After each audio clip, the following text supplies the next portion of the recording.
Metaphysical poetry often intrigues scholars and students alike. Dr. Rathod, could you elaborate on how John Dryden and Dr. Johnson critiqued this genre? Certainly, Dryden noted John Donne's use of metaphysical concepts, implying a complex intellectual style. Dr. Johnson later criticized these poets for their perceived lack of emotion and reliance on elaborate comparisons. It's fascinating how both praised and critiqued the same features. Indeed, Johnson's critique was quite sharp. Yet, wasn't T.S. Eliot instrumental in revisiting their significance? Absolutely. Eliot's essay reevaluated these poets, highlighting their innovative use of conceits and intellectual depth. This helped restore their reputation, especially in British poetry circles, showing how critical perspectives can shift over time. Nonetheless, some argue their complexity alienates readers.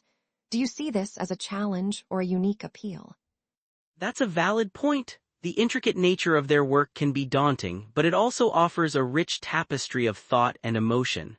Future studies might explore how these complexities can be made more accessible to modern audiences. Let's delve into what defines metaphysical poetry. Dr. Rathod, what are some core characteristics that set it apart? Metaphysical poetry is known for its bold conceits and paradoxes. Poets like Donne and Herbert juxtaposed sensuality with spirituality, creating a tension between earthly pleasures and divine aspirations. This duality mirrors the human struggle with faith and doubt. That's intriguing. Could you provide an example of such a juxtaposition in their works? Certainly, Donne's poem Hymn to God, in My Sickness uses cosmography to reflect on faith and mortality. He compares his doctors to cosmographers, turning his illness into a map of spiritual exploration, a powerful metaphor for his existential reflections. Yet, some critics argue that this style lacks emotional resonance. How do you address this criticism? While their intellectual approach might seem detached, it provokes deep emotional responses by engaging readers in a meditative process. Future research could further explore this emotional engagement within their complex structures.